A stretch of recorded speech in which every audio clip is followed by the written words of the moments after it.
Hello. How are you, Tyler?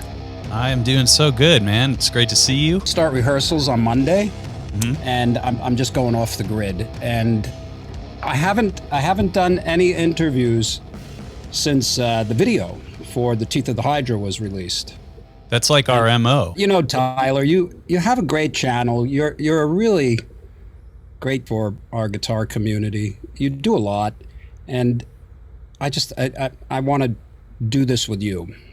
Well, thanks, man. That's an honor. And I thought that Knapsack was going to be the craziest thing that I saw, because that came out right after our conversation. I wasn't thinking I'm going to make a song with one hand so that I can impress people, you know. Yeah. And it was just like, well, I'd like to do that, you know, and I just did it. You literally had to, though, because you couldn't use your arms. I couldn't use it at all. It's this restriction that you dealt with. Do you think, this is just a hypothesis, do you think that the reason why you totally embraced the Hydra guitar, which is what we're going to talk about a lot today, do you think the result is because you were somehow chasing that restricted feeling that you had, you know, even after your arm healed?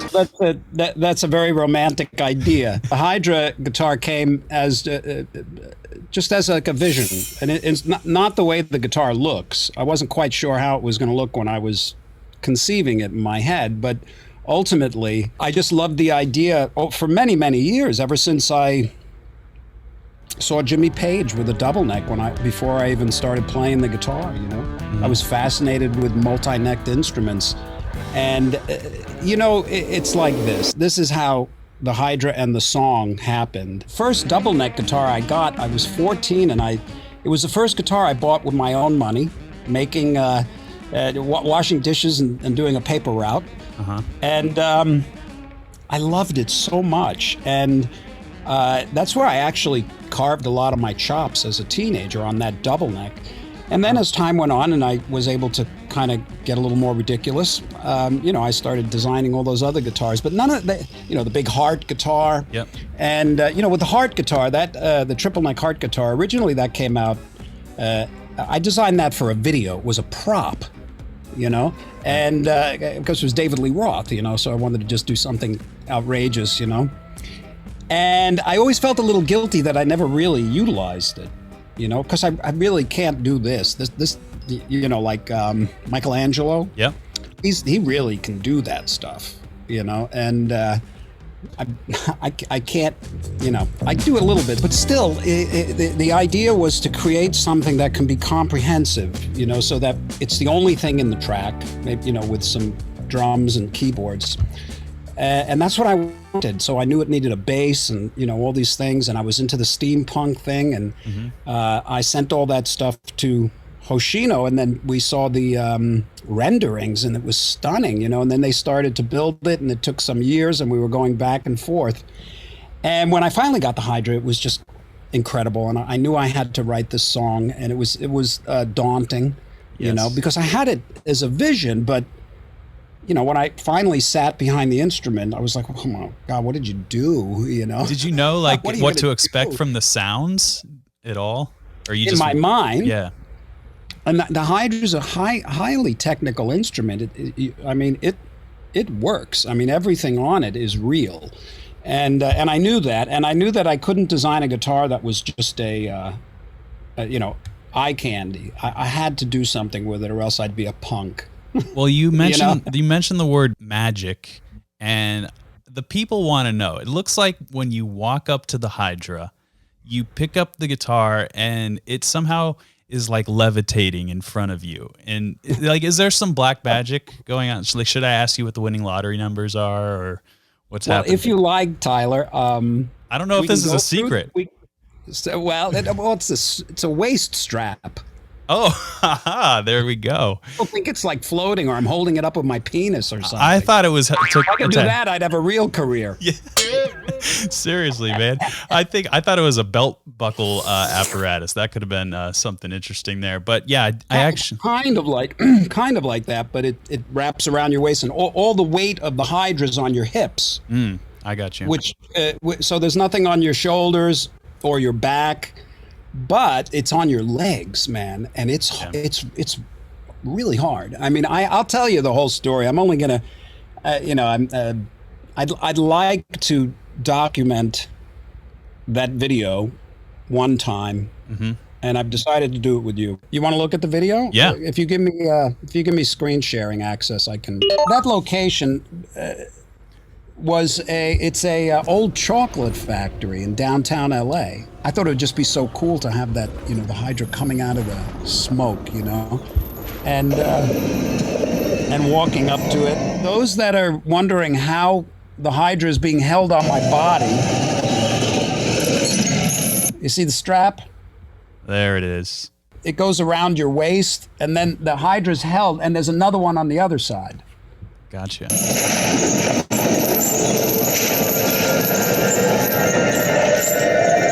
And of course, you need the iconic Hydra shot. That looks like The Exorcist. That's a Dragonizer, which is sort of like a sample trigger, and that triggers the. Know what I'm saying? There's the album cover.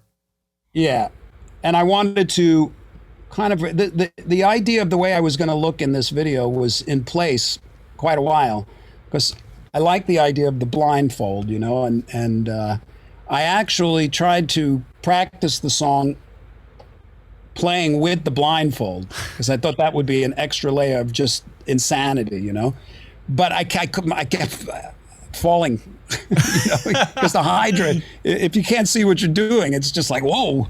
Yeah. It's like trying to stand on one foot with your eyes closed. Yeah. Yes. So this is the brain, and you can see the outputs.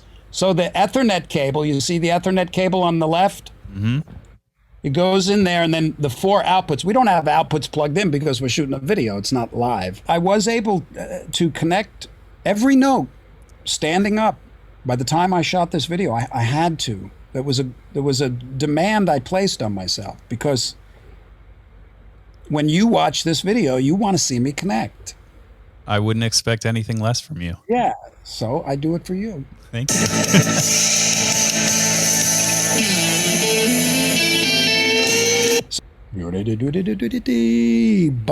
It had to go to that E, but I didn't know how I was going to get there, because I had to play the bass.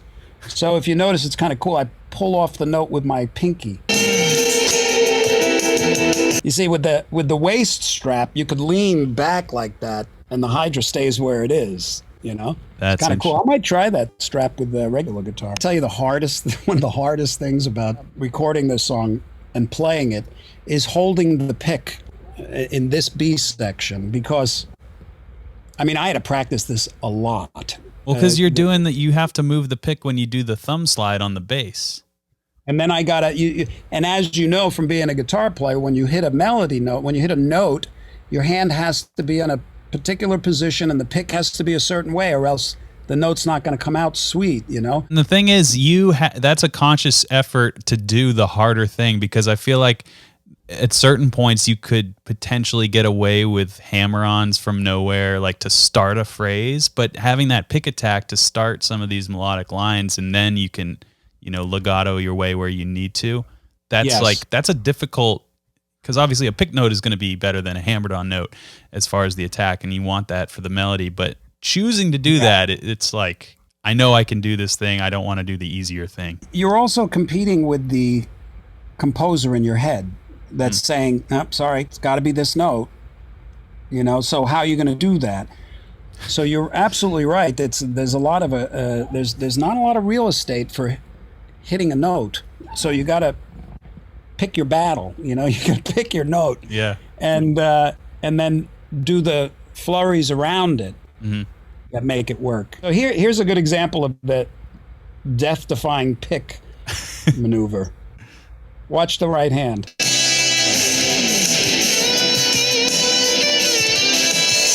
Looks easy. Hard for me. No, it doesn't look easy.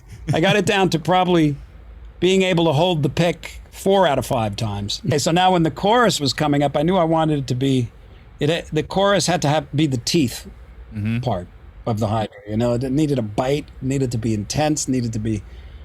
So I entered the atmosphere. Has to be, as you know, as a guitar player, it has to be a particular position for all those notes to come out. Right. And then when it goes and I have to go to the 12 string to hit the offbeat, dang dang, because it's like gang gang gang. Yep. This funny thing happens with my shoulders. It creates this wave. You see the shoulders there? Yeah.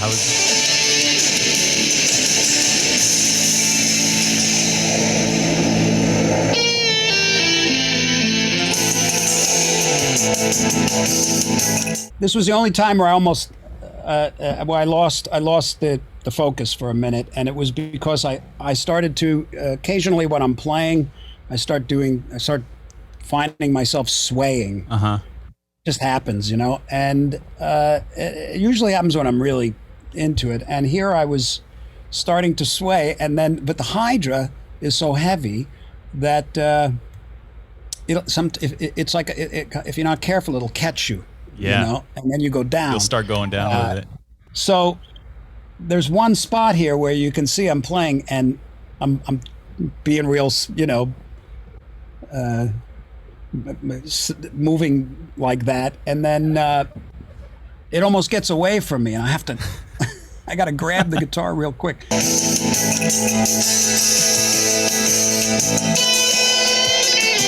See that? You almost were out. Split second that I almost lost it.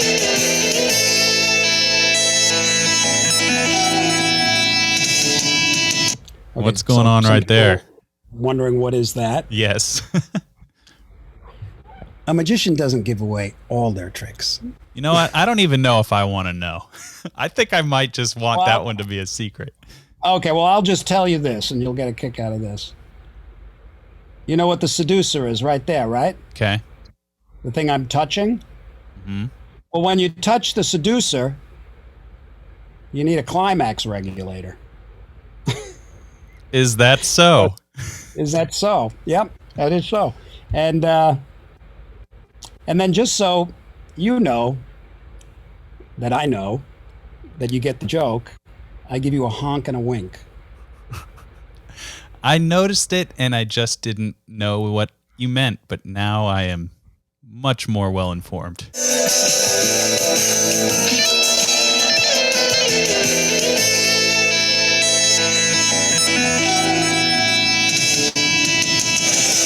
Totally ridiculous. I heard a voice. Is there a voice going, ah? There's like this it's a voice. What is it? Going, oh. One of the hard things was mixing the Hydra because good topic to discuss. Yeah. Yeah, there's a lot of strings, and they all take up the same frequencies, Mm-hmm. So, it was just the Hydra I wanted in the mix, I wanted and to hear everything independently. I used panning, so that the harp strings are panned sort of almost hard right, and the 12 strings left, and the bass and the 7 string are up the middle, obviously. And getting a balance was so difficult, especially the 12 string. I've got the 12 string with delay and chorusing that's coming up on the other side, but it just gets lost. Everything, once that 7 string kicks in, and if you bring the level of the other things up, they become really annoying, You're right. So it was a tough mix, so I did my best to try to balance those things. So now with the solo, I felt like I wanted to have an uncompromised guitar solo, Steve Vai guitar solo, and I knew that if I could create a pattern of the other necks, I could almost play anything I wanted on the 7 string, as long as I left appropriate space to hit a note that, as you were saying before, can kick off some hammers and trills that make the rest of it all work.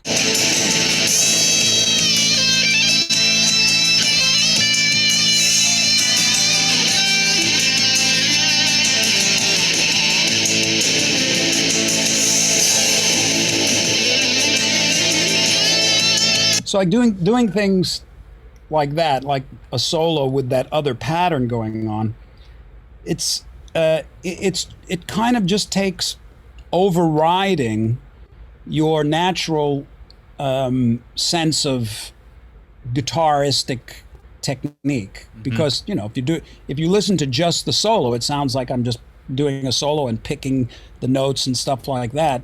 But the difficult part is when there's a tendency to want to pick, but you got to go off and do something else that's totally out of time. It's a completely different universe than what you're playing here, and that's what I wanted to set up. The goal was to make it sound like there's a band playing, and you got a rhythm guitar player, a bass player, and a soloist.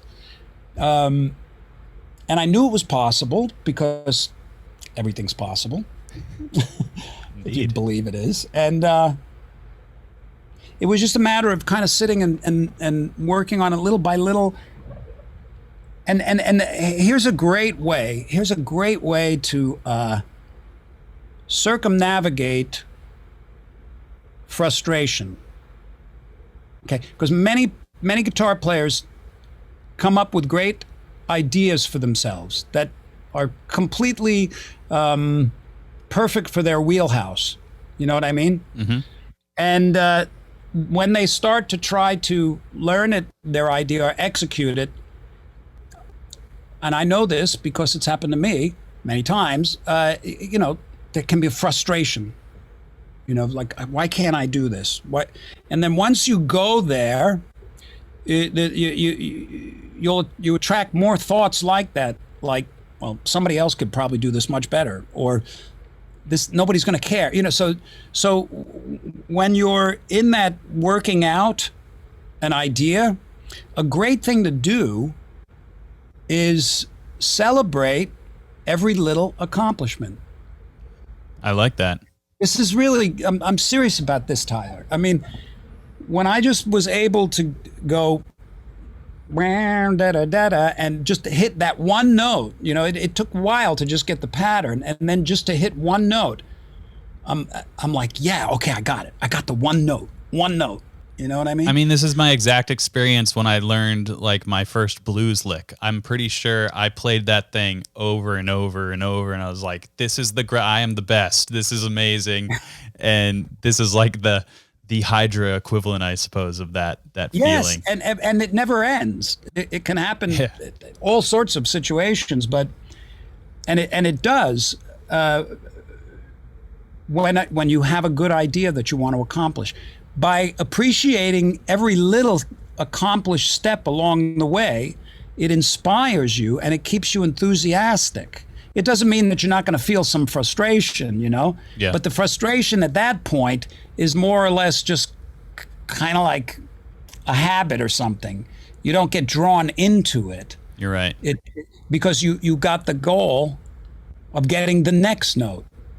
Yeah. And then it starts coming together. But celebrating your win, and whatever it is really helpful in continuing to go even deeper, more effectively. Just imagine it. If you criticizing yourself, how much better you're going to get? How much more joy you're going to have? So true. It's not going to be there. So. Just a little. So that was how I got through this solo, because this was the hardest thing I ever had to do, I think. Beautiful.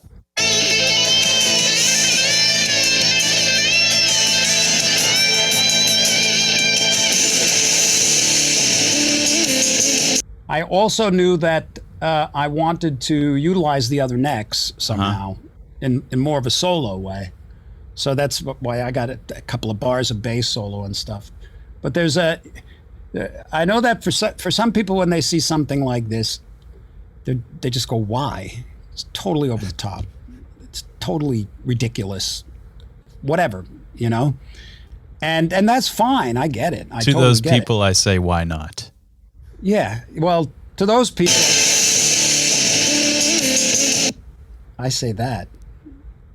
Message received.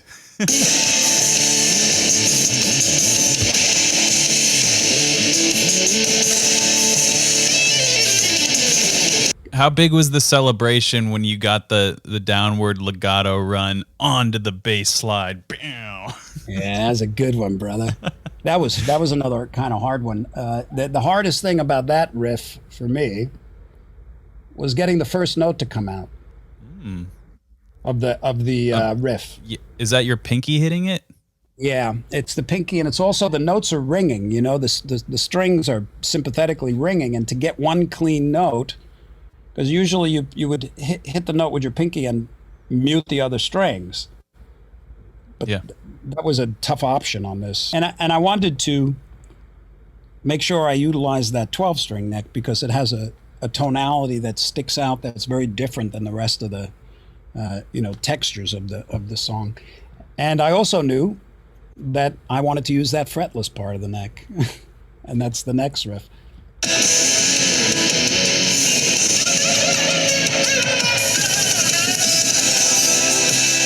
So that right there, that move of getting to the 12-string neck, that's the hardest position change in the song for me. Yeah, you got to go over two of them. Bayam, fwing, hit the harp strings, and they get right to and a lot of people think it's like a sitar neck or something, but it's just a fretless 12-string that I'm doing a very fast kind of little vibrato technique that makes it sound like an Indian instrument. I kind of got that technique from Srinivas, who's an incredible Indian mandolin player, just crazy kind of, Where did you come up with the half fretless part of it? It's not. It's just something. Hey, I'm going to do this. You know, Ron Thal. Bumblefoot. He's brilliant at it. Right? I can't even believe when I see him play fretless. His intonation is just stunning. And what he plays. Dweezil is really good on fretless too. And Frank was good on fretless, but fretless in the open chord register, it just, if I was fretless on this whole neck, the speed that I have to get to chords and stuff like that, would have been a mess, But what compels? Okay, well, that's the great part of the design is because it's practical in that exact region of the neck you described. But then for fretless guitars, and it's weird because you would think like fretless. I think the meat of them is really in that like 5 to 8 fret, like on the. But when you get up high, it's just really its own kind of thing, and just like how you play the solo. It's great. With the bass neck there. I did contemplate either having the low 2 strings or just 1 string, or the high 2 strings fretless, or just 1 high. There was all the combinations that you could have. I thought about them, and then I thought, well, what's going to be most usable, most practical? Remember before I was telling you how difficult it is in this section to hold on to the pick? Yep. When I was shooting this one take, I was really hyper present.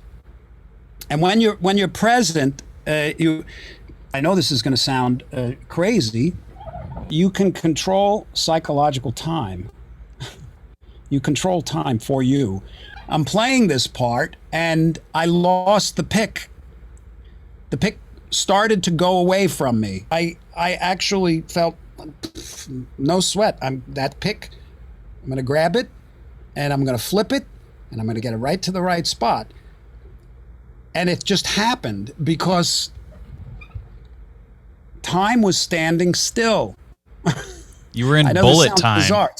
It's hard to explain, but when you're in that zone, you have control. It almost feels as if there's nothing you can't do. With that sort of work paying off and maybe your muscle memory taking over allows you to enjoy being in that zone and maybe maintain it.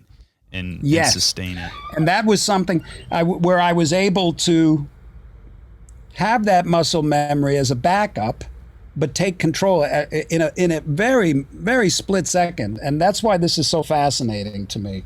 I'll play it for you. And you'll see the pick starts to kind of get away, and then it almost seemed like I had all the time in the world when I was doing it. See that? Yep. There it is. Yeah, there it is. A year ago, December, I got the surgery, and last summer I had another accident. I retore a tendon, and it wasn't so bad. So I was able to play, and I recorded in Violet, and I saved Teeth of the Hydra for last. Because I knew it was just going to be A beast. so I carved out 6 weeks, and this was the last thing for the record. And once I finished it, I mixed it, and I was supposed to get the surgery before the Hydra, but I knew that if I did, I wasn't going to be able to record the song or play it or anything. And I knew that I needed a video because you don't really get it when you hear the song. I mean, I did a ton of press, and I'm telling people, well, I'm playing all those instruments. That was like, the "Oh, entire cool." impotence of the video that I made about my reaction. I was like, hold on, this song is different for me now that I've seen this. Yeah, very nice post. I really appreciate that. Yeah, of course. The whole thing you did. Thank you. So I wanted to make the video, but my shoulder was starting to give out, and the challenge was when I was writing and recording on the Hydra, I had it on a stand. And standing up with that thing, it's another whole world, So I could only do it for like 3 to 5 minutes at a time to stand up and try to connect because it's so heavy. If you had to guess, how much does the Hydra weigh? I asked Greg to weigh it. I don't know yet. Something, is it like heavier than It's a heavy. refrigerator? That bad. But if you watch the video, I can't move when I'm playing it. Yeah. My legs are like cement, and I couldn't walk for 2 days. Well, I could walk, but I had to have people help me because it was just 12 hours of just playing over and over and over and over and over, and filming it. And I knew what I needed to capture, and I couldn't. You can't mess around. You can't take. You can't take a break. I'm sure it's not the first time you've suffered for your art. I love that kind of suffering. Me too. It's fun. It's like, I don't care. I'm doing it. I don't care. I'm doing it. If anybody wants to know, I'm doing it. But I also know when I can't do it. I don't push myself and hurt myself. Well, maybe I did this time. 3 days after we shot that video, I got the shoulder surgery. Wow. The second one. And that was 7 weeks ago. I started PT yesterday. And so as a result, there's no way I'm going to be able to bring the Hydra on the first leg of the European tour. Because the way rehearsals are, we start Monday, we rehearse for like 3 weeks, and then I go off to Holland for a month to record orchestra music. And then I go right from there to tour. Wow.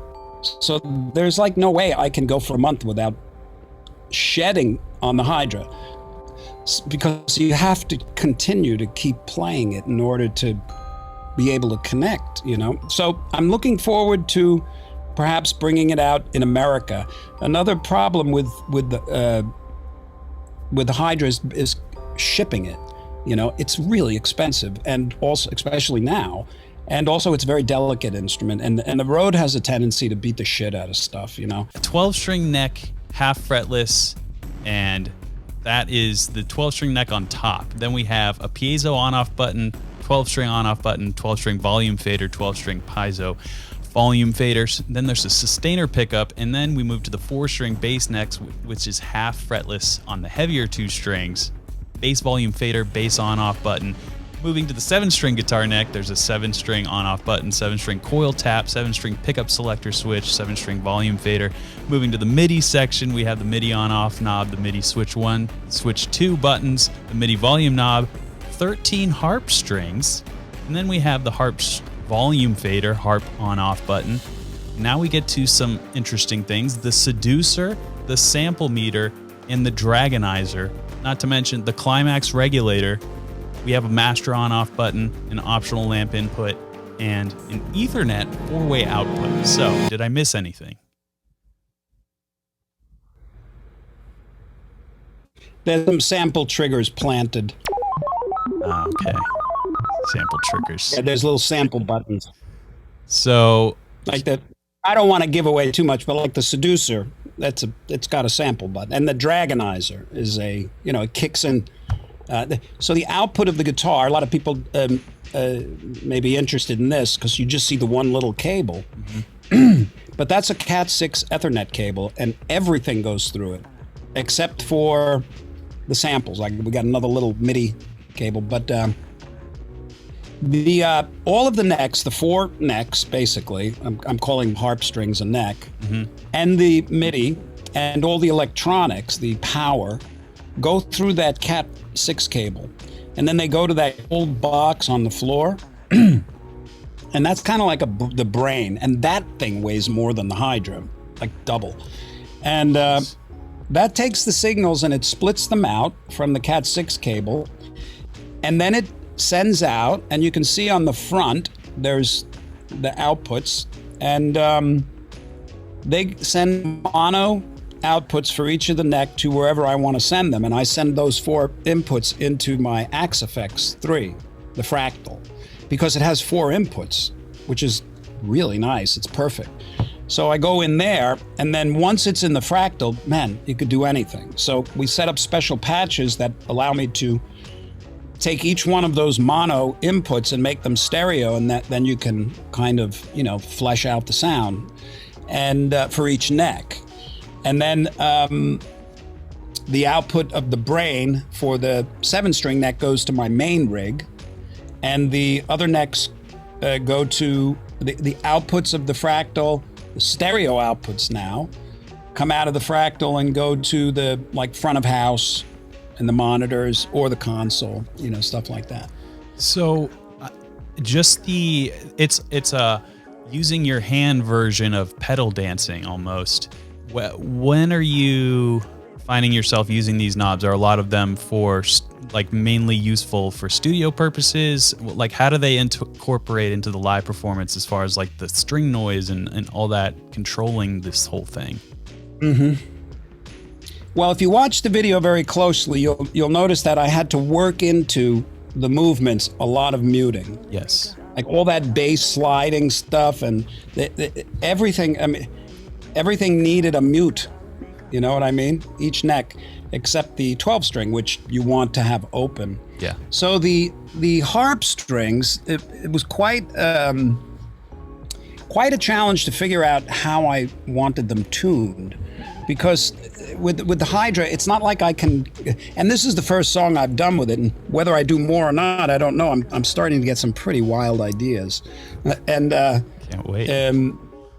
That aren't maybe so aggressive, but I mean, I can't even think of them because I get so excited. Then everything else goes away. You know what I mean? I bet once you start shedding for the US leg, potentially when you bring it, something might come out.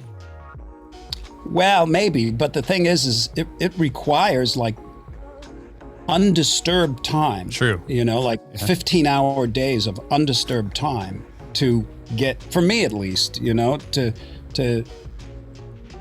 have the space to allow everything to kind of flower, Sure. Anyway, about the harp strings, I deterred us. Yeah, so the harp strings was a little harmonically and melodically. For me, at least on this song, I kept it relatively simple because it's hard to create, luscious chords and things like this when you only have one hand, Yeah. So melodically, it's relatively simple, but there are key changes. So as a result, the harp strings really needed to reflect something that worked in all the sections. And also, even the intro melodies, it's minor key, but I'm using all sorts of, odd notes. Yep. So I tuned the harp strings. It's basically like a major scale with a minor third. I think it's got a flat 2 and a flat 6 and a major 7. So it's really wacky. Mm-hmm. And then there's chromatics, and it's impossible to keep that thing in tune. I'm going to tell you that, the harp strings. Yes. I had to tune it constantly. But the harp strings also, they're sympathetic harp strings. So that's actually a terminology used for these kinds of strings, in that guitars are sometimes built with strings that just vibrate while you play, to create an ambience. Sure. But with the Hydra, those harp strings pick up everything. So that I performed the piece with the Hydra harp strings, but then I overdubbed them, because the track was a mess. It was all the other, the other necks were bleeding into it, and also that part. And then for the chorus and various sections, I punched it up with some doubling and things like that. Man, you get a vision for something and it becomes compelling and exciting, and then that's your job. Well, your job is to find compelling, interesting things to you and then manifest them, just like you're doing with this channel. That's exactly what I'm doing. You, as we close this video out, a quote that you recently said sticks with me. And you said, things that can seem impossible don't seem so impossible once you just start doing them. Is that like the best advice you can really give someone? Look, whatever the thing is, you just got to go, because I feel like, whatever the thing is that you are passionate about, a lot of people stop at the front door. And I think just going can be honestly the only thing that everyone can possibly take an actionable piece of advice, and it will work. Everybody comes into the world with specific kinds of propensities with gifts. Like, how is it that some people come in and they have perfect pitch, or they are just artistic, or they have a business mind, So we come into the world with certain attractions, so to speak, So we all have unique creative attractions, right? Things that are interesting to us that may not be to somebody else, So, and we all have a unique creative approach to things. It has to be unique because everybody's different. And the way that you approach things is based on your experience in the past, what your skill sets are, how far you've come on various academic levels on certain subjects. If you're a business person, you really need to hone your business skills. If you're a guitar player, you need to hone your guitar skills. But this isn't something that you can force yourself to do. That's the thing that a lot of people don't understand. If you're forcing yourself to do it with like strict discipline, but it's not something you really want to do, but it's something you believe you need to do in order to reach something in the future that will make you happy, it's not going to work as well as you might assume.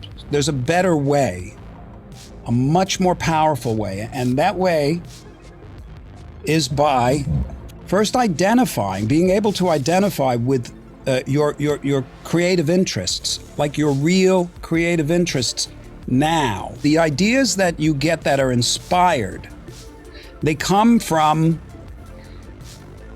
I'm just gonna use the term your higher self or the universe. The inspired ideas that you get within yourself from the universe actually are tailor-made for you. They're specific to your tools that you have, your interests, and your ability to manifest them. They're tailor-made for you, and they arise in you like this. Whoo, hey, yeah. When you get that inspiration, and it feels, the thing is, it comes now, and it feels good now, and then while you're doing it, you'll know you're on the right path, because as you're doing it, you're enjoying the process. You're really enjoying it. Of course, there's challenges and stuff, but you're enjoying it. And then when the goal manifests, that's really nice. It's not the penultimate though. It's the enjoyment of the process, okay? But those specific, unique, creative ideas that come to you must be honored, or you will suffer. You'll suffer, because this is, you won't feel fulfillment, because that's great fulfillment when you know what it's like to get an idea and then manifest it and then go, yeah. You know, that's great. I like that. And then you have something powerful to offer others to enjoy. I feel like I just got a halftime speech from you. Like you're sort of like Al Pacino in Any Given Sunday. Like, I'm ready to go run 100 miles and shred 10 million notes. That's what living is!